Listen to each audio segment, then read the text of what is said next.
네, 안녕하시냐는 말씀을 드리기도 어려울 만큼 현장의 어려움이 커서 정치 행정을 맡고 있는 사람의 한 사람으로서 먼저 죄송하다는 말씀을 드릴 수밖에 없습니다. 우리 공동체를 위해서 필요한 일들을 하기 위해서 정부가 존재하고, 정부는 국민이 맡긴 권한과 또 국민이 맡긴 예산으로 필요한 일들을 해 나갑니다. 그런데 가끔씩은 정부가 해야 될 일을 국민 개개인들에게 떠넘기는 경우가 있습니다. 불가피한 경우들도 발생하죠. 그러나 그 정부의 행정 목표를 달성하거나 또는 온 국민들 또는 우리 공동체의 필요에 응하기 위해서 특정 개인들에게 특정 부문의 손실을 부담을 안겼다면 당연히 우리 공동체 전원이 또 국가의 이름으로 정부의 이름으로 보상하고 그 손실을 메워주는 것이 정의에 부합합니다. 이번 코로나19 극복 과정에서 대한민국의 코로나 방역이 전 세계에 알려질 만큼 정말 많은 성과들을 냈지만, 사실 그 안에서 물론 우리 정부의 역할이 매우 컸다고 하는 것은 분명한 사실이긴 해도 우리 국민들의 협력과 또 인내, 그리고 특히 골목 상권을 담당하고 있는 우리 소상공인, 자영업자 여러분들의 손실 부담, 희생, 헌신이 정말로 큰 역할을 했다고 생각합니다. 객관적으로 명확한 사실은 이번 코로나19 극복 과정에서 지금도 계속되고 있지만 소상공인과 자영업자들의 손실 규모가 감내하기 어려울 정도로 커지고 있고, 또 그 와중에 많은 사람들이 극단적 선택을 할 만큼 큰 고통을 겪고 있는 게 분명한 사실입니다. 우리가 정부나 우리 국가의 여력이 부족해서 도저히 감당할 수 없다면 혹시나 모르겠지만, 경제적으로 10대 강국을 운이하는 이 상황에서 다른 우리보다 훨씬 못 사는 나라들도 국가 GDP 대비 재정 지원 규모나 또는 보상 규모가 훨씬 큰데, 우리가 경제 선진국의 이름에 걸맞지 않게 정말로 소액의 재정 지출만 했고, 또 그것도 보면 지금 당장의 현재적 어려움을 미래의 어려움으로 미루는 금융 지원에 집중했던 게 분명합니다. 사실 금융 지원이 가장 쉬운 일이죠. 그냥 밀어놓는 거 아니겠습니까? 국가가 부담할, 공동체가 부담할 비용을 빚으로 떠넘겨서 개인에게 부담시킨 겁니다. 그 밖에 이제 현금 지원으로 손실 보상을 했지만 역시 매우 부족했던 게 또 현실이고, 특히 이제 우리 국민들의 이제 그 소비 여력을 좀 높여줘서 소상공인들의 매출을 지원하는 정책은 역시 다른 나라에 비하면 정말 턱없이 부족했다는 게 분명합니다. 이런 상황에서 저는 국가의 역할은 과연 어떤 것이어야 되는가, 정치의 역할은 어떤 것이어야 하는가를 생각하게 됩니다. 이 나라의 주인은 국민이고, 또 이 모든 정책은, 모든 정치는 오로지 국민을 위해 존재해야 되는 것입니다. 그래서 언제나 국민 우선이어야 되는 것이죠. 정치인의 개인적인 철학과 가치나 또는 어떤 정책의 일관성이나 이런 건 하나의 수단입니다. 가장 중요한 건 국민의 삶을 개선하는 것이죠. 그리고 정치는 국민의 명령을 대신 이행하는 겁니다. 그래서 유능한 일꾼이 필요한 것이지 훌륭한 지배자가 필요한 게 아닙니다. 국민이 원하는 것들을, 또 국민에게 필요한 것들을 해내는 게 바로 정치여야 되는 것이죠. 지금의 이 위기를 넘어가는 데서 우리 소상공인들에게, 또 자영업자들에게, 또 힘없는 국민들에게 국가가 해야 될 역할을 대신하게 하고 고통을 전가해서는 안 된다고 생각합니다. 충분히 여력이 있기 때문에 우리가 할 수도 있는데 정치적 논쟁 때문에 못했던 것들이 있습니다. 주로 제가 말씀드렸던 것들이 국가 부채 논란이나 또는 포퓰리즘 논란 때문에 시행을 못했는데, 최근에 다행히 옆자리에 오시기로 돼 있었는지 잘 모르겠지만 윤석열 후보께서 50조 원 지원하자 이렇게 얘기했습니다. 참으로 다행스러운 일이죠. 김종인 총괄선대위원장께서 100조 지원하자 말씀하셨습니다. 이 100조 원을 추가 지원해도 다른 나라의 지원 규모에 비하면 여전히 턱없이 부족합니다. 그나마 100조라도 지원할 수 있다면 다행인 것이죠. 근데 이거 저희가 뭐 100% 환영합니다. 이 문제를 제안하신 여러분의 공으로 돌리고 저희가 적극적으로 협조할 테니까 합시다 했더니 갑자기 태도를 바꿔가지고 내가 당선되면 그때 가서 하겠다라고 태도를 바꿨습니다. 윤석열 후보도 그랬고 우리 김종인 총괄선대위원장께서도 당선된 다음에 하겠다. 그 말을 바꿨고 또 정부에 그러면 지금 정부가 하도록 좀 해달라고 했더니 정부가 추경안을 내라 먼저 내면 우리가 뭐 논의해 보겠다 이런 태도로 또 바뀌었는데 이런 식으로 국민을 기만하고 또 우리 소상공인들 자영업자들의 이 정말 현실적인 큰 고통을 정략적 목표로 활용해서는 안 된다고 생각합니다.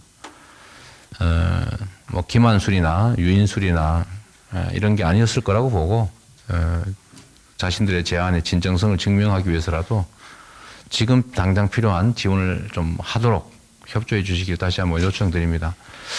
저는 뭐 여러분이 제시하신 것처럼 부분 보상이 아니라 그러니까 완전 보상을 해야 된다. 또 일부만 보상받는 게 아니라 전원이 보상받아야 된다. 사후 땜빵식의 보상이 아니라 사전 보상해야 된다. 또 금융 지원보다는 재정 지원으로 지원에 집중해야 된다라는 이런 점들에 대해서 전적으로 공감합니다. 제 신념이기도 했기 때문에 오늘 이 자리가 야당이 말하는 야당의 성과를 제가 인정해 드리겠습니다. 야당이 말한 50조 원, 100조 원 지원을 좀 현실화할 수 있는 그런 좋은 계기가 되길 바라고 저도 참 무력감을 많이 느낍니다. 너무나 당연하고 국민이 원하고 야당도 말로는 하자 그러고 여당도 필요하다고 생각하는 일이 왜 국민주권 1인 1표의 민주주의 국가에서 실행이 안 되는지 정말로 답답하고 자괴심 느끼긴 합니다만 이런 노력들을 통해서 우리 소상공인들 자영업자들의 피해가 조금이라도 보전되고 또 억울한 사람이 없는 정의로운 합리적인 사회로 우리가 또 한 발 더 나아가는 계기가 되기를 기대합니다. 고맙습니다.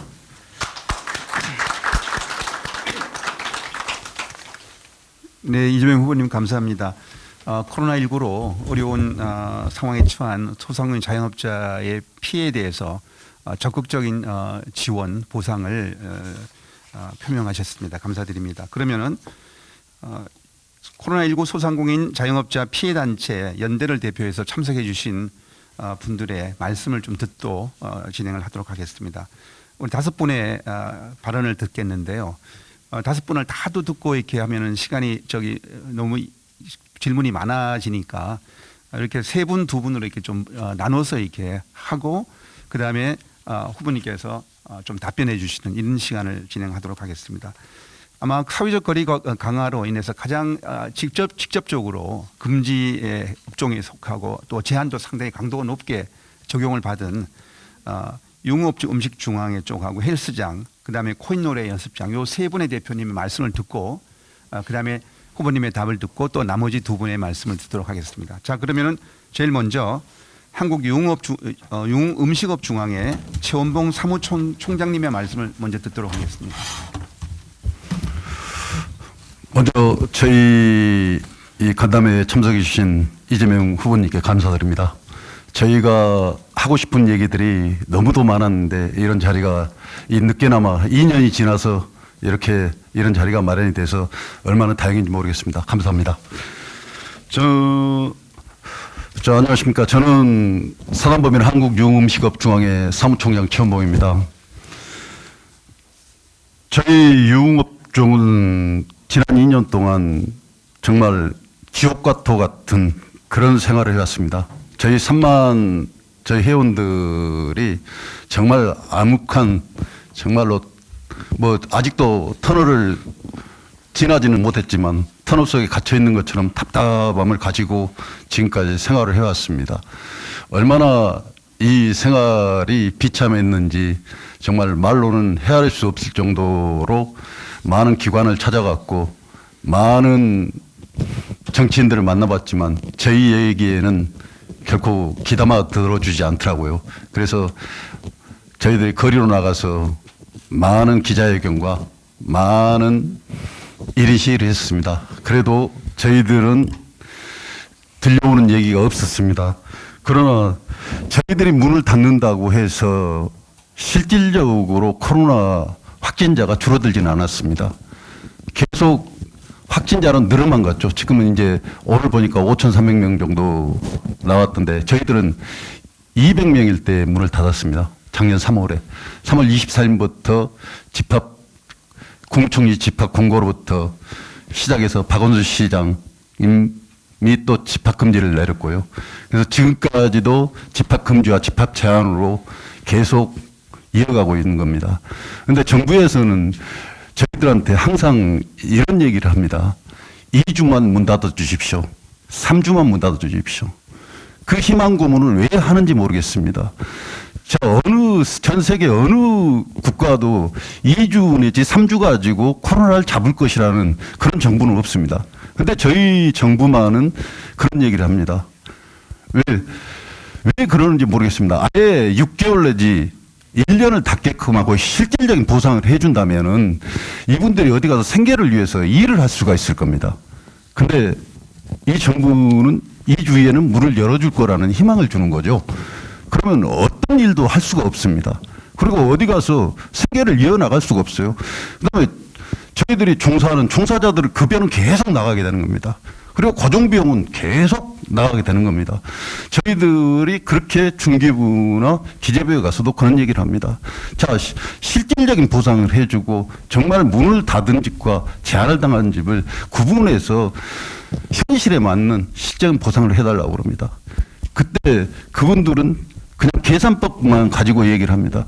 그러면 현장에 나가서 직접 보고 저희들이 임대료가 얼마인지 아니면은 공과금이 얼마인지 아니면 관리비가 얼마인지 그다음에 직원 급여가 얼마인지를 실질적으로 파악을 좀 해달라 했을 때 자기네들은 논리만 가지고 얘기를 합니다. 근데 이건 논리 가지고 얘기할 수 있는 부분들이 아닙니다. 지금 현실은 정말 암묵한데 왜 정부가 국민들을 위해 얘기를 들어주지 않는지 저는 답답하기만 합니다. 국민이 살아야 정부도 사는 거 아니겠습니까? 근데 왜 국민은 아무 소리 소문 없이 죽어가고 있는데 무슨 빛이 늘어난다 아니면은 위기 상태다 이런 얘기만 하고 있는 건지 저는 의문이었습니다. 정말 우리나라는 이 부채 비율이 외국에 비해서 정말 터무니없이 낮습니다. 근데 그 부채 비율을 갖고만 국민을 맨날 얘기한다면은 국민들은 할 얘기가 없는 겁니다. 지금 소상공인 자영업자가 얼마나 힘든지 현장에서 좀 보라는 거죠. 탁상농론 하지 마시고. 그래서 현장에서 좀 보고 이 사람들을 설득하고 이 사람들이 이해가 가게끔 해달라는 겁니다. 뭐 정의로운 사회, 그게 정의로운 사회 아니겠습니까? 근데 정의로운 사회는 이제 실종이 돼버린 것 같습니다. 우리나라에서. 뭐 후보님이 옆에 계셔서 하는 얘기는 아닙니다. 옛날 저는 후보님이 유원지 경기도 유원지 상인들을 모시고 간담회를 하면서 일을 처리하는 걸 봤을 때 저는 그때 감동받았습니다. 그래서 후보님이 이번에 나오셔서 그때 그분들한테 감동을 주셨듯이 저희 자영업자나 소상공인한테 이번에는 감동을 주실 거라고 저는 믿습니다. 그리고 이제 아까도 말씀하셨지만은 50조, 100조라는 얘기가 나왔습니다. 50조, 100조를 정말 유석열 후보님도 얘기했고 선대위원장님도 얘기했고 이제 후보님도 얘기하셨기 때문에 그 돈이 자영업자 소상공인한테 정말 뭐 평등하게 나갈 건지 아니면은 많이 집합금지를 당한 쪽에 많이 지역에서 줄 것인지 아니면은 누구나 평등하게 줄 것인지 이런 것도 한번 여쭤보고 싶습니다. 그리고 저희가 문을 닫고 있는 동안에 저희 주변의 상권도 정말 심각합니다. 얼마나 심각하냐면은 저희가 나이트클럽에서 클럽에서 하루에 손님이 7, 800명씩 옵니다. 그분들이 오시기 전에 식사를 하시고요. 들어오시기 전에 또 약주를 한잔 하시고 가시면서 식사를 하시고 또 술을 한잔 하시고 가십니다. 주변의 상권들이 다 폐업을 했습니다. 그러면 그 야간에 일하신 분들 또 기사님들은 어떻습니까? 대리기사님들은 또 어떻습니까? 그분들 수입이 80%가 줄어들었습니다. 그랬을 때 정부에서는 어떤 대책이 있었습니까? 국민들의 생계를 내팽개친 겁니다. 그래서 우리가 정부를 향해서 그렇게 길에 나와서 집회를 하거나 아니면 시위를 하거나 아니면 기자회견을 하십니다. 정말 평범한 법을 지켜가는 국민이 그런 일이 없었으면 좋겠습니다. 그리고 저희들은 600일 넘게 집합금지를 당해왔습니다. 2020년 3월부터 지금까지 2년 동안에 저희들은 가장 피해를 보는 게 정신적인 피해를 본 것은 아무것도 아닙니다. 10년, 20년, 30년 동안 모은 재산이 2년 동안에 다 날아가 버렸습니다. 그건 누가 보상을 할 겁니까? 우리가 주은시도 아닙니다. 시골에서 사무총장님, 예, 네. 우리가 충분한 말씀을 자세히 들어야 되는데 시간이 이제 또 다른 우리 패널 분들이 계시니까 예. 이 정도로 좀 정리해 주시고 나중에 구체적인 내용들은 나중에 서면으로 이렇게 좀 주시면은 좋을 것 같습니다. 예, 그러면 제가 양해를 이제 부탁드리겠습니다. 마무리하겠습니다. 예, 마무리 그러면 주십시오. 예. 후보님 오셨기 때문에 이제는 현실에 맞고 형평성에 맞는 손실보상 자영업자에게 꼭 필요합니다. 그래서 저희들은 손실보상은 손실받은 만큼 보상을 받은 것이 정당하다고 생각을 합니다. 그래서 그 부분을 꼭 말씀드리고 싶고요. 그다음에 제가 오늘 하루 종일 시간을 줘도 얘기를 계속 할 수 있지만은 지금 다른 분들이 또 의견이 있다고 그러니까 이따가 보충 질문 있을 때 더 하겠습니다. 감사합니다. 네네, 예, 감사합니다. 예, 시간을 제가 또 이렇게 제한 드려서 죄송합니다만은 양해를 부탁드리겠습니다. 그래서 우리 그 뒤에 이제 발언하시는 분들도 그걸 감안하셔서 우리가 너무 구체적인 내용들은 나중에 서면으로 하시면 아마 충분하게 후보님께서 아마 감안을 하시지 않을까 이렇게 생각합니다. 그러면은 두 번째로는 헬스장 운영하시는 문하용 대표님께 부탁드리겠습니다. 예, 안녕하십니까. 저는 그 경기도 안산에서 그 휘트니스 센터를 이제 좀 운영을 하고 있고, 이제 대외적으로는 그 휘트니스 대회들이나 아니면은 뭐 보디빌딩 대회 같은 경우를 이제 기획하고 이제 주최를 하는 그런 단체의 대회장으로 있습니다. 우선 그 앞에 그 최연봉 대표님께서 말씀을 정말 잘 해주셔서 제가 이제 뭐 그 부분은 좀 생략을 하고 이제 말씀을 좀 드리고, 사실 저는 뭐 다른 업종분 대표님들도 다 힘이 드시겠지만 우선 저희 쪽 생계가 걸려 있는 이제 실내체육 쪽에 이제 좀 입장을 좀 많이 대변을 해서 좀 그 위주로 좀 말씀을 드리려고 합니다. 우선 가장 큰 맥락으로 이제 한 3가지 정도를 좀 생각을 해봤는데, 우선 저희 쪽에서 이제 첫 번째로 이제 영업시간 이제 단축에 대한 거에 대한 좀 불만들이 가장 컸고, 그 두 번째로는 이제 그거 영업시간 단축까지는 뭐 이해를 하고 계속 운영을 하고 지나왔는데, 백신 패스라는 새로운 정책으로 인해서 또 다른 피해를 받은 거에 대해서, 그리고 세 번째로는 이제 저번에 이제 받았던 9월 달인가 받았던 이제 손실보상금이 이제 좀 저희 업종에 대해서는 좀 차별적으로 이제 너무 적게 받았다라는 이제 얘기들이 저희 쪽 업계에서 좀 많이 나왔던 걸로 알고 있습니다. 그래서 그 3가지를 이제 좀 구체적으로 좀 설명을 드리면은, 우선 영업 시간 같은 경우는 사실 저희 휘트니스 업종은 아침 6시부터 하는 데도 있고 24시간을 하는 곳도 있겠지만, 저희 전체 회원 수의 한 60-70% 이상이 이제 한 식사를 하시고 퇴근을 하시고 7시 이후에 거의 오기 시작을 하셔서 11시, 12시까지 이제 운동을 하시는 분들이 좀 많이 있다고 봅니다. 그래서 뭐 저번처럼 이제 9시랑 10시 이 두 시간대는 저희 쪽에서는 되게 큰 시간대거든요. 9시까지 제한을 해버리면은 사실적으로 8시에도 회원분들이 이제 오지 않기 때문에 거의 이제 오지 않는다고 보면은 맞는 거고요. 그리고 10시까지라고 했을 경우에는 그래도 좀 운동이라도 하자라는 생각을 가지신 분들이 조금 오시긴 하시더라고요.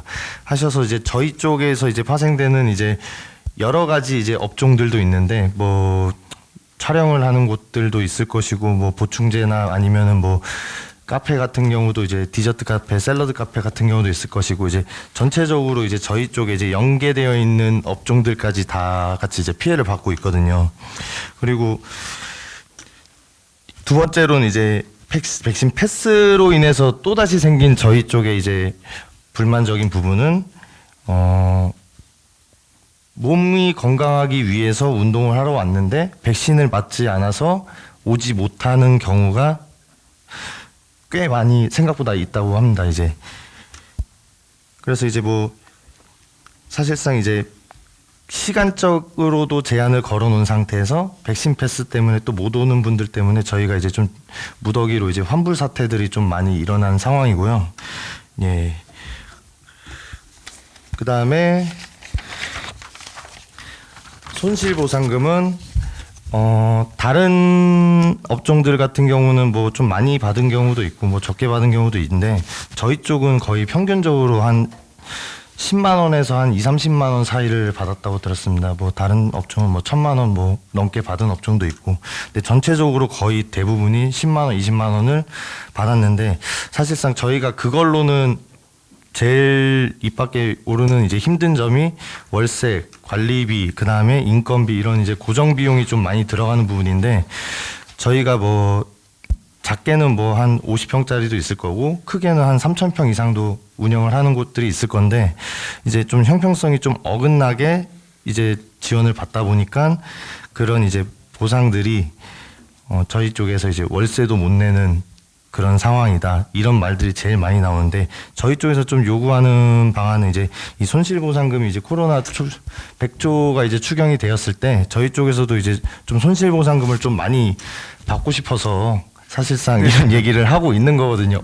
이게 막는 거는 이제 사실상 어떻게 하지 못하니까 이제 저희도 많이 동참을 그래도 최대한 하고 있으니 저희 쪽에 그래도 좀 생각을 좀 해주셔서 이제 최소한 이제 월세나 관리비 그 정도는 걱정을 하지 않을 정도로 그래도 이제 보상을 좀 해주신다면은 저희 쪽에서는 그래도 이제 뭐 코로나가 빨리 종식이 되도록 저희도 이제 좀 같이 동참을 좀 많이 하려고 생각들을 다 하고 있거든요. 아무래도 예, 감사합니다. 예.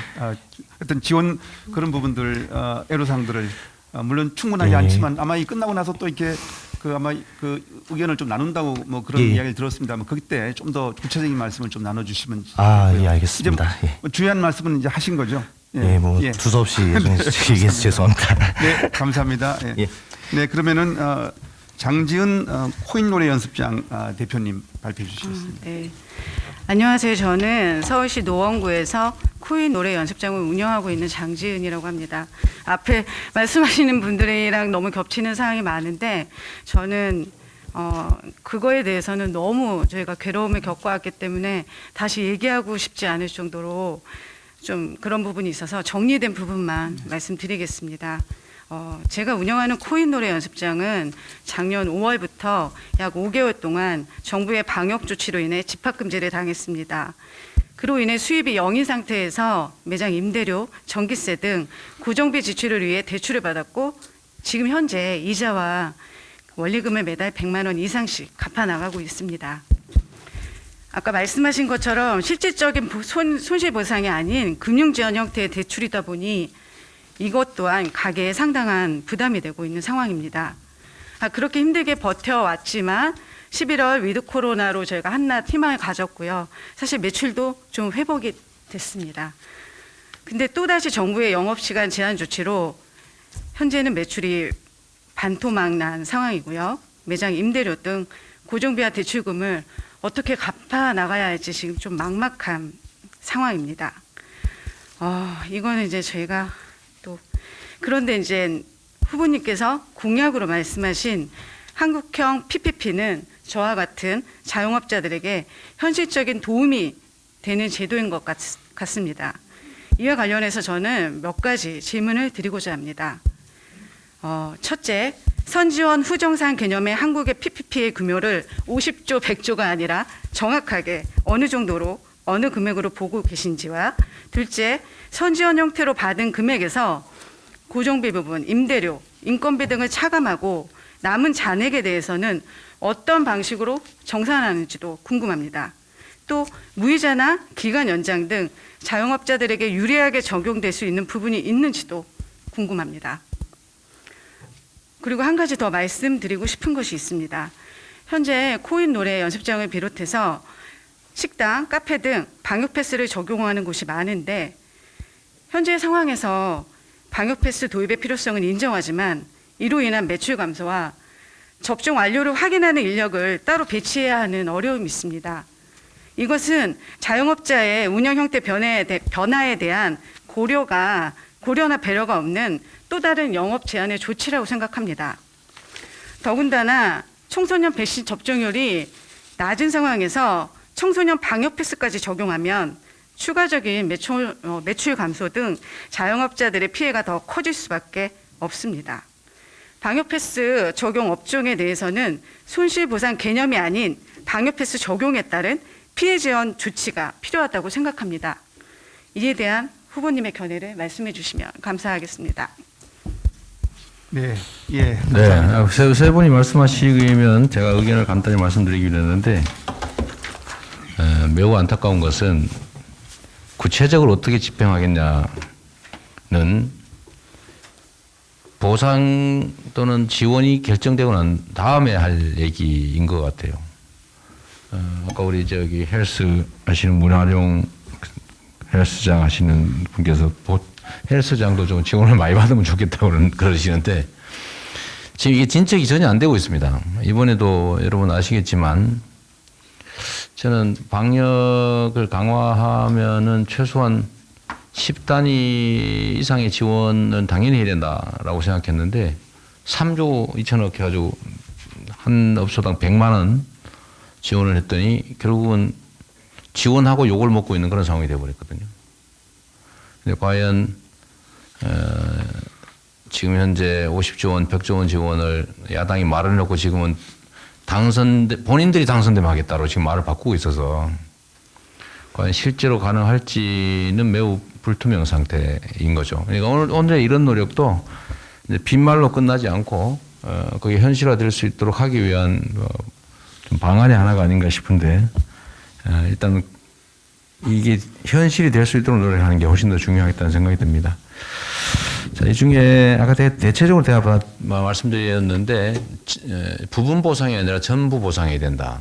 그러니까 모든 피해자들의 모든 손실을 100% 보존하는 걸 원칙으로 해야 된다. 온전한 보상. 그다음에 피해가 발생한 다음에 나중에 그걸 되채워주는 방식은 죽은 다음에 음식 공급하는 거 비슷할 수가 있다.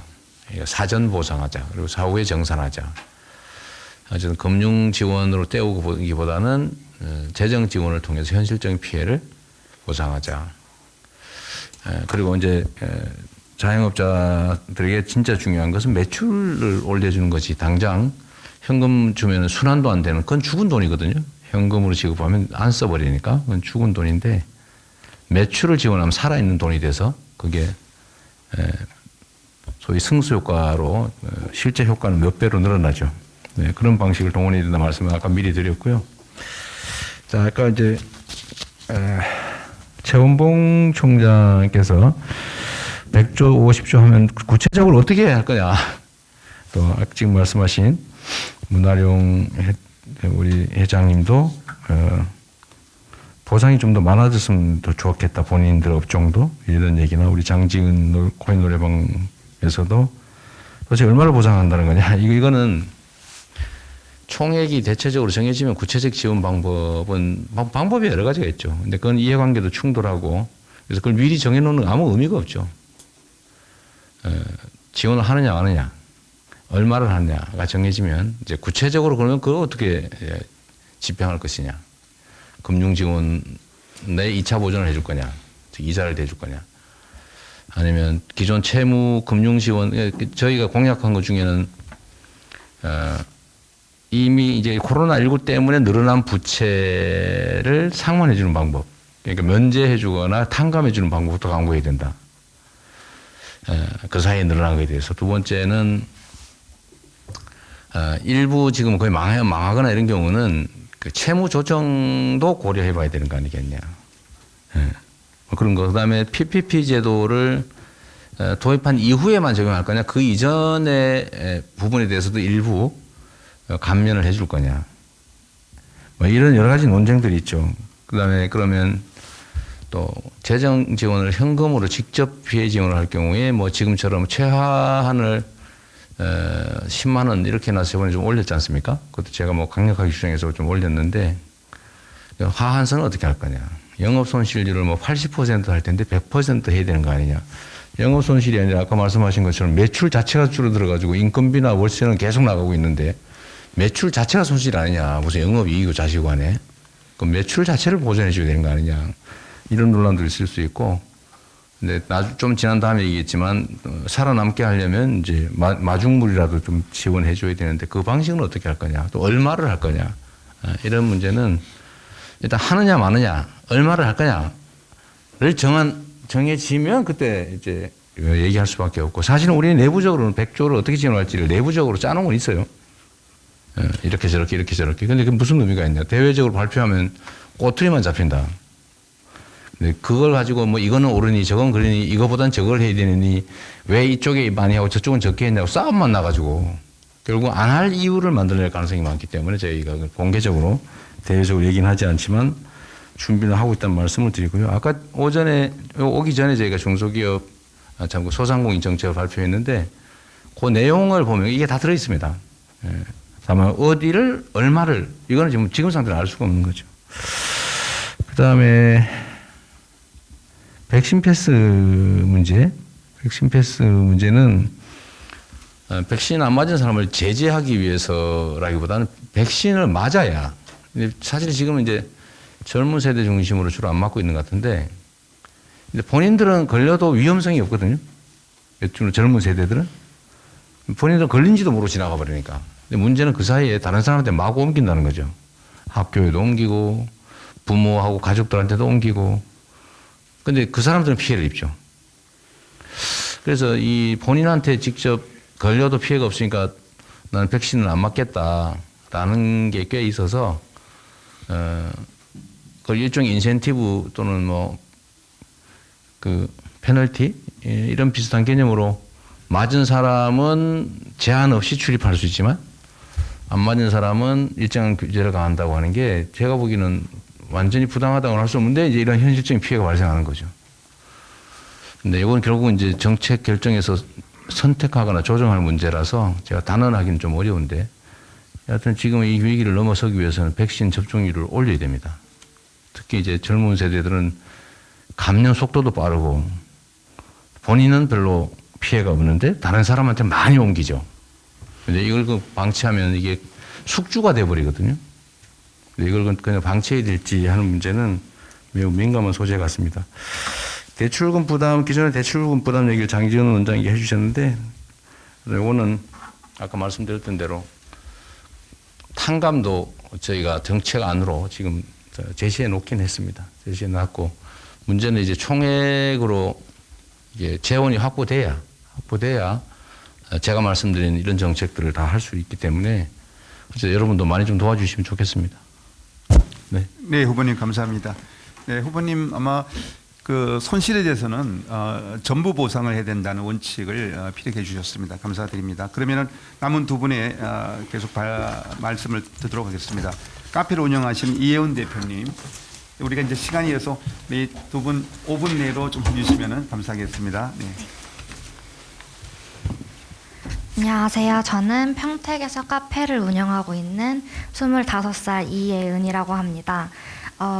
앞서 제가 이제 생각해왔던 말들을 많은 대표님들이 먼저 해주시고 또 이재명 후보님도 이미 알고 계시고 많이 신경 써주시는 것 같아서 다른 것들에 대한 이제 고민들은 조금은 미리 많이 해결이 되었는데요.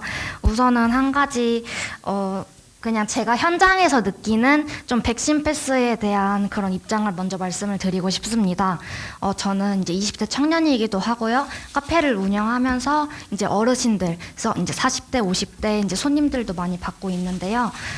백신 패스의 장점이라고 할 수 있듯이 20대 친구들은 어떻게든 조금 더 놀고 싶어서라도 백신을 미리 맞는 경우도 있고요. 이제 그것이 큰 무리가 없기 때문에 그렇게 해서 백신을 다 미리미리 2차 접종까지 완료한 사람들이 굉장히 많은 편이에요. 근데 오히려 현장에서 백신 패스를 확인하고 돌아가시는 손님들은 40대, 50대 분들이 훨씬 더 많으세요. 그래요? 네. 그래서 이제 젊은 친구들이 안 오는 것보다 어르신들이 와서 이제 안 맞은 분들이 계시고 그래서 안 된다고 설명을 드리면 그걸 되려 이제 사업주들한테 화를 내시는 거죠. 저희가 이제 이걸 안 된다고 한 게 아니고 다 같이 지키자는 방역 지침인데 그거를 오히려 왜 안 되냐 아니면 따로 앉게 해달라고 그런 식으로 자꾸 피해가려고 하면서 저희를 더 힘들게 하는 상황들이 있어요. 그래서 이 부분에 대해서는 당연히 백신 패스의 그런 장점도 있지만 그런 좀 안 좋은 어려운 부분들도 한 번쯤은 더 고민을 해주셨으면 좋겠다는 말씀을 먼저 드립니다. 또 지난 11월이 일상 회복의 첫 단계였습니다. 그래서 오랜 시간 동안 지쳐 있던 것들이 조금은 완화될 거라는 기대감을 되게 많이 가지고 있었는데요. 손님들이 조금 늘어나나 체감을 하기도 전에 바로 방역 패스가 그렇게 적용이 된 거예요. 또 9시 시간 제한이 생기면 매장이 그 시간까지 북적이다가 영업이 끝나는 것이 아니고요. 헬스장과 비슷하게 저녁 먹고 손님들이 시간이 애매하니 오지 않고 돌아가시는 분들이 많아요. 그래서 그거는 이제 방역적인 입장에서는 물론 빠른 귀가가 굉장히 좋은 거라고 생각을 하지만 운영을 하는 입장에서는 그냥 아예 저녁 시간 전체가 영업 제한이나 마찬가지거든요. 그러면 이제 청년들을 가장 많이 고용하고 있는 식당과 카페 업종들은 그 저녁 시간대에 고용하고 있던 직원들을 전부 그만두게 해야 되는 상황이 되는 거예요. 근데 말씀 앞에도 그 2주, 3주처럼 그런 식으로 단계가 적용되다 보니까 이 친구들한테 확실하게 이제는 지금 일을 못하는 상황이니까 다른 데를 알아봐라 라고 할 수 있는 게 아니고 일단은 다음 발표까지만 기다려보자. 어디 가지 말고 조금만 기다려줘 라고 하고 그런 식으로 하면서 이제 계속 고용을 미루고 있고 그 친구들도 방황을 하고 있는 경우도 굉장히 많고요. 또 저희도 아니면 그 친구들을 어떻게든 붙잡고 싶은데 고정비가 너무 많이 나가서 이미 이제 그 친구들을 어쩔 수 없이 미안하지만 다음 발표까지 기다려보자 라고만 하면서 미루다가 결국에는 미안해 못하겠어 라고 하면서 보내는 경우도 굉장히 많이 생겨요. 그러면서 이제 처음에는 인건비를 유지하기 위해서 좀 많은 이제 대출을 받아왔었는데요. 이 대출도 기존에는 좀 많은 어려움들이 있습니다. 특히나 자영업자들은 코로나 명목하에 받는 대출도 조금 쉽지 않은 상황이고요. 기존의 그 신용도 자체도 그런 다른 이제 안정적인 고정이 있는 그 고정 수입이 있는 사람들보다 신용도가 낮다 보니까 대출의 이제 한도 안에서도 극히 일부만 받는 상황이고요. 이 와중에도 밀린 임대료만 겨우 보태고 있다 보면은 이제 이자만 겨우겨우 내고 이제 버티고 있는 상황이에요. 그래서 손실보상이나 뭐 재난지원금이 들어와도 정말 그거는 한 달 임대료에 정말 극히 일부밖에 안 되거든요. 그래서 연체가 되는 것도 겨우겨우 다른 은행을 또 알아봐야 하는 상황이고요. 코로나가 당장 끝난다고 해도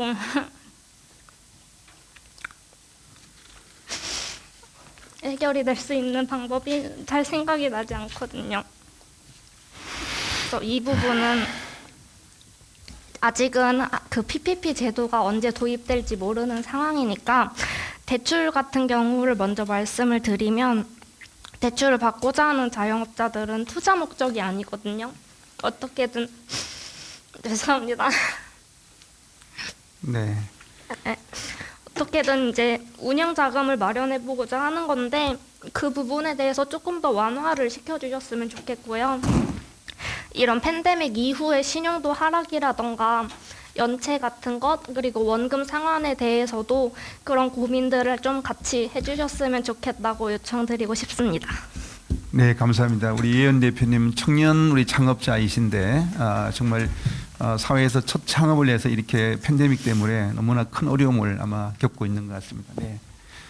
자, 마지막으로 사실 이번에 직접적인 영업 제한이나 금지를 당하지 그 대상은 아니어서 이번에 손실보상 적용 대상에도 빠져 있습니다. 이 여영업이라는. 근데 가장 아마 사회적 거리두기에 큰 또 피해를 입은 업종이 되겠는데요.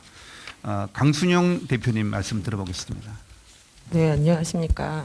저는 강동구에서 이제 조그만하게 여행사를 운영하고 있는 대표이기도 하고요. 대한중소여행사 연대라는 500개 업체가 같이 있는 여행사 단체의 대표이기도 합니다. 뭐 지금 교수님께서 말씀해주신 것처럼 아시는 바와 같이 저희 업종은 손실보상의 대상에 포함이 되어 있지 않습니다. 하물며 얼마 전에 일상회복대출이라는 금융지원에서도 빠졌었습니다. 그러다가 너무한 거 아니냐는 항의를 들으시고 어찌어찌 일주일 후에 다시 넣어주시기는 하셨는데요. 손실보상도 안 되고 금융지원에서도 제외될 만큼 여행업이 굉장히 소외되어 있습니다. 경영위기라는 그 업종 카테고리에 들어있기는 한데요. 사실 저희가 체감하는 거는 경영 파탄입니다. 타이틀 바꿔주셨으면 하는 마음도 솔직하게 있습니다. 언론에서는 매번 여행업과 공연업은 힘드니까 우선 지원해주겠다라는 말씀을 제가 기억하기로는 한 5번 이상 하셨습니다. 근데 아무것도 바뀐 게 없습니다. 지금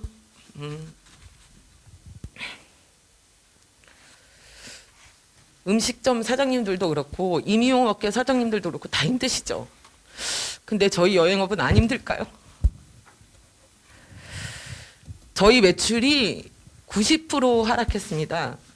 보통 이제 기업이 힘들 때 그 사업주가 매출이 마이너스 15%만 돼도 고용유지라는 지원금을 국가에서 줄 정도로 아 심각하구나라고 판단을 하시더라고요. 저희는 지금 매출이 90% 하락이에요. 비행기가 안 떠서 일을 할 수가 없습니다. 식당에 4인 이상 같이 들어갈 수가 없기 때문에 패키지 모객도 할 수 없습니다. 저희가 일을 못하는 상황인데도 불구하고 저희는 행정조치를 못 받았다고 그 손실보상 대상에서 제외가 되었습니다. 과연 저희가 정말로 손실보상을 받을 수 없는 업종이 맞는지 지금 여기 먼저 말씀해 주신 대표님들께서는 손실보상금을 조금 더 받기 위하여 아니면 매출을 50% 하락을 하여 이렇게 말씀을 해주셨는데 솔직하게 말씀드리면 저희 너무 부럽습니다. 그것이 일을 할 수 있다는 것 자체가. 저희가 또 업종이 여행사다 보니 가족 경영이 굉장히 많거든요.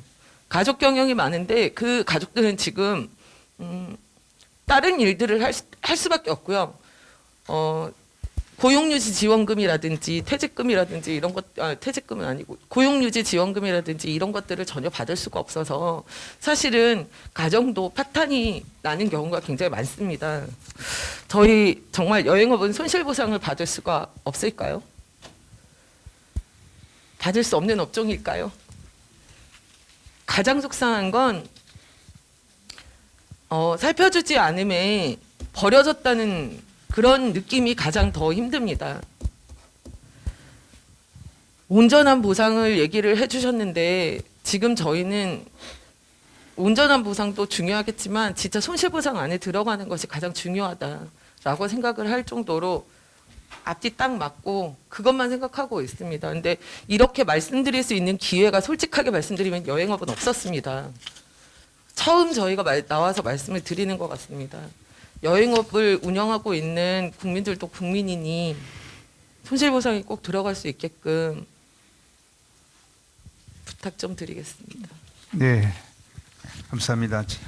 예, 부모님께서 두 분의 네. 대표님에 대해서 말씀 부탁드리겠습니다. 뭐 정리삼아 또 말씀을 좀 드려야 될 것 같아요.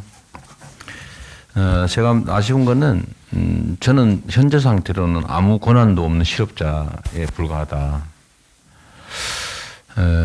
뭐 경기도지사라도 하고 있을 때는 경기도의 예산과 뭐 권한으로 조금씩이라도 우리 이충환 회장도 계시는데 할 수 있었는데 지금은 뭐 그냥 어딘가에 요청하고 어딘가에 건의하고 뭐 그런 정도에 불과하기 때문에 참으로 가슴 아프고 또 안타깝다는 생각이 듭니다. 첫 창업했다는 우리 이혜은 씨 얼마나 황당하겠어요. 뭐 강순영 우리 여행업 하시는 강순영 씨도 실제로 피해를 입은 건 누구나 알고 있는데 아무런 지원도 아무런 보상도 해주지 않았다. 해야 된다고 말은 해놓고 아무도 안 했던 거죠. 매우 부당하죠. 매우 부당하고 일단은 정부의 직접 명령에 의해서 직접 피해 입은 쪽은 더 확실하게 또 정부 조치에 의한 피해니까 그건 손실 보상이라도 하지만 여기는 간접적 피해라서 대상이 안 되는 점이 얼마나 갑갑하겠나 생각이 듭니다.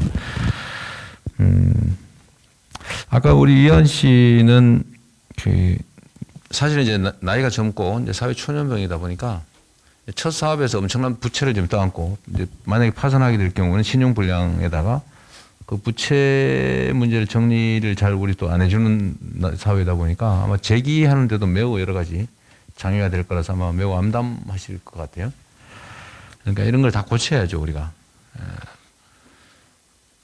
한번 망하면 다시는 일어나지 못하게 하는 이 사회 분위기도 문제고 특히 이번 코로나19 때문에 직접적인 피해를 입어서 빚이 늘어났거나 파산을 했다면 그건 사실 우리 국가 공동체가 책임져야 될 일이죠. 제가 예를 하나 들고 싶은데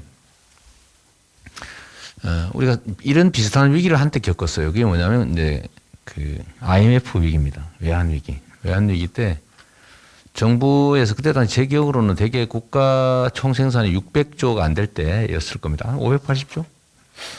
그때 IMF 극복을 위해서 국가재정을 얼마 투자했냐면 169조 원을 투자했어요.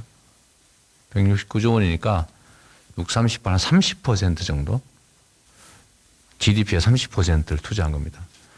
그리고 아직도 60조 원 정도를 회수 못한 상태라고 합니다. 국가 총생산의 얼마 정도 한 10%를 회수를 못한 거죠. 다 없어진 거예요. 그때도 우리 국민들은 아무 혜택도 못 받았죠. 그때 살아남은 게 금융기관들입니다. 근데 금융기관들이 올해 그 코로나19 상황을 이용해가지고 전 세계에서는 금융기관들이 대체적으로 영업이익률이 한 15에서 20% 정도 줄었는데 우리나라만 유독 금융기관들의 영업이익이 18%가 늘어났다고 해요. 몇 조가 늘어났다고 합니다. 그러니까 여러분들이 겪는 이 어려움을 이용해가지고 그 이자 장사를 잘해가지고 거긴 돈을 벌어버린 거죠. 수많은 영세 자영업자들이 고통받는 이 상황을 이용해서 누군가는 돈을 벌었던 거죠. 국가가 왜 존재하는가를 참 고민하게 하는 그런 사안입니다.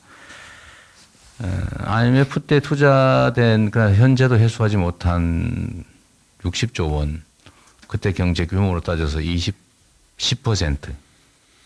우리 경제 규모의 1960조니까 10% 하면 약 200조 정도 되는데, 다른 나라들이 대개 이 정도 지원을 이상 한 2배 정도 한 것 같은데, 이 50조, 100조 가지고 이렇게 국민들 눈에 눈물 나게 하고 정치적으로 누군가가 덕부지 않을까 싶어서 말했다가 취소해버리고 미루고, 정말 이게 과연 정치인가 그런 생각이 듭니다. 우리 윤석열 후보님, 김종인 총괄선대위원장님 말만 하지 말고 우리 이예은 씨 저 눈물 흘리지 않게 좀 하십시오. 이게 뭡니까 이게? 본인 주머니 털어주라는 것도 아니잖아요. 정부가 우리 국민 전체의 부담으로 국민 전체를 위해서 희생했던 그분들에게 최소한의 손실이 발생하지 않도록 해주자는데 그게 본인 개인 비용도 아니고 뭐 어려운 일도 아니고 여야의 주요 대선 후보가 합의해서 또는 여야 선대위가 합의해서 여야 당이 합의해서 하면 정부가 반대할 리가 없지 않습니까? 다시 한번 좀 빈말하지 말고 진지하게 국민들의 고통과 이 현재의 어려움을 벗어나는데 성실하게 좀 임해 주시길 당부드립니다. 어쨌든 오늘 주최 측 여러분들 제가 옆에서 이렇게 많은 분들 말씀하시는 거 보니까 너무 가슴 아프네요. 정치가 왜 존재하는지를 한번 다시 한번 생각해 보는 계기가 된 것 같습니다. 미안합니다. 네, 감사합니다. 5분의 우리 대표님들의 말씀에 후보님께서 답변하는 시간을 가졌습니다. 오늘 아마 지금 말씀 나눈 것들을 조금 이제 제가 쭉 들으면서 좀 정리를 해보면은 결국에는 이제 손실보상에 대해서 보다 효과 있는 손실보상이 필요하지 않나 하는 부분하고, 그다음에 지금 이제 신용도가 지금 많이 떨어지고 하기 때문에 사실 이런 신용도가 떨어지는 부분들, 또 금융 지원 부분에 있어 특히 서민 금융 지원 부분들 강화되는 부분하고, 특히 지역 문제에 대해서는 지역 신용 보증기금들이 좀 더 많이 확대돼서 강화시킬 필요가 있지 않을까 하는 부분하고, 그다음에 사회적 안전망이 제대로 구축이 안 됐는데 이런 부분들이 이걸 계기로 좀 더 잘 구축될 수 있으면 좋겠다는 말씀과 함께, 마지막으로 지금 계속 후보님도 말씀하셨지만 그 한국형 PPP 문제, 지금 사실 소상공인 문제는 지금 갈수록 고용이 있는 소상공인에서 고용이 없는 자영업자 소상공인으로 지금 바뀌어지고 있는 상황이기 때문에 고용 문제가 대단히 중요한 것 같습니다. 그래서 아마 한국형 PPP에서도 특히 이제 소상공인 고용 유지와 연계된 어떤 그런 제도로 잘 발전될 수 있으면 좋겠다는 말씀드리면서 이제 공동 성명 낭독으로 넘어가겠습니다. 소상공인 자영업자 피해 지원 공동 성명서에 대해서 이재명 후보님과 피해자 단체 대표의 서명식을 갖도록 하겠습니다. 먼저 서명식에 앞서서 공동 성명서를 이예은 대표님께서 낭독해 주시겠습니다. 소상공인 자영업자 피해 지원 공동성명서. 제20대 더불어민주당 이재명 대선 후보와 코로나19 소상공인 자영업자 피해단체 연대는 소상공인 자영업자의 피해에 대한 완전한 보상과 신속한 회생을 위해 상호 협력하고 공동의 노력을 다할 것을 다음과 같이 표명한다. 다음. 하나.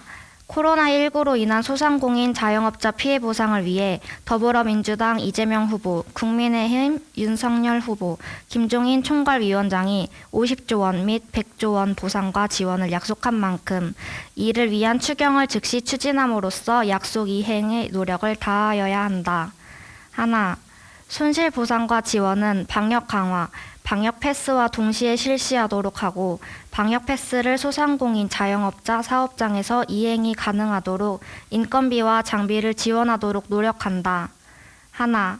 손실 보상금은 실제 손실과 피해 금액을 그대로 반영하여 현실적 보상과 지원이 이루어지도록 하고 임대료와 인건비도 충분히 보상이 되도록 노력한다.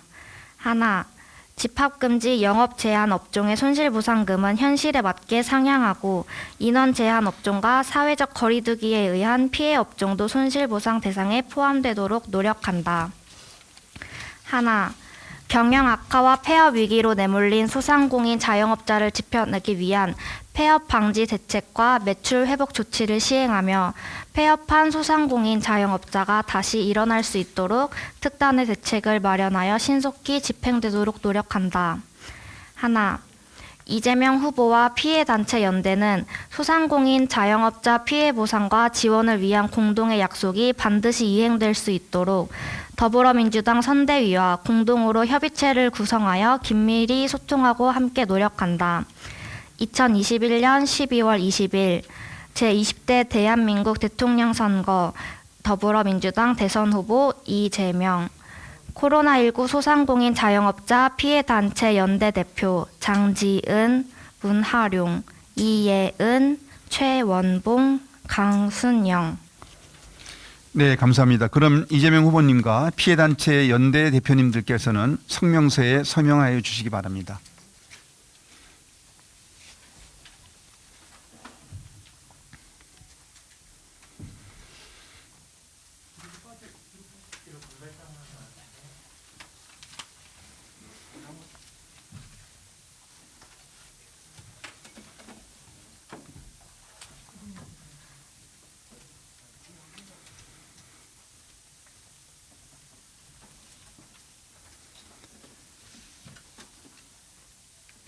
네, 공동 성명서에 서명이 되었습니다.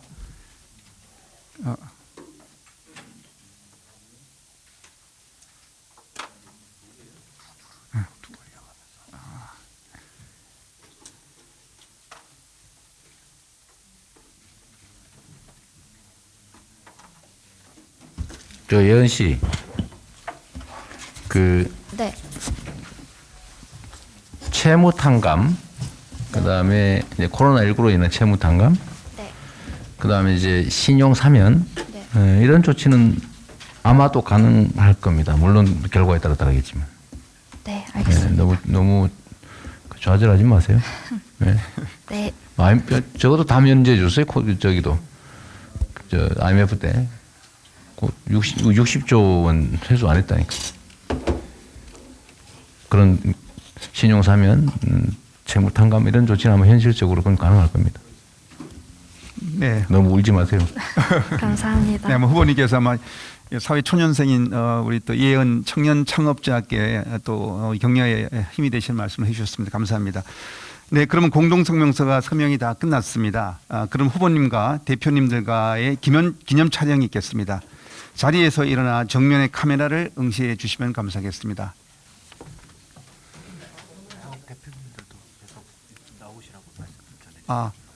네, 자영업 여기 대표님도 계신 분들도 나오셔서 같이 사진을 찍으시면 요 먼저 찍고 할까요? 네, 먼저 찍고 예.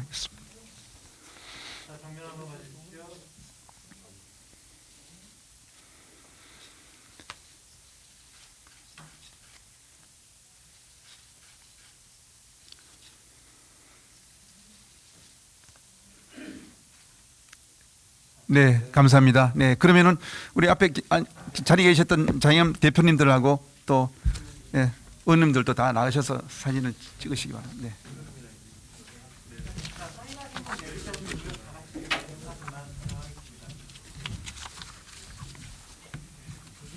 아니 저는 뭐 저기 됐어. 저 있어야 돼.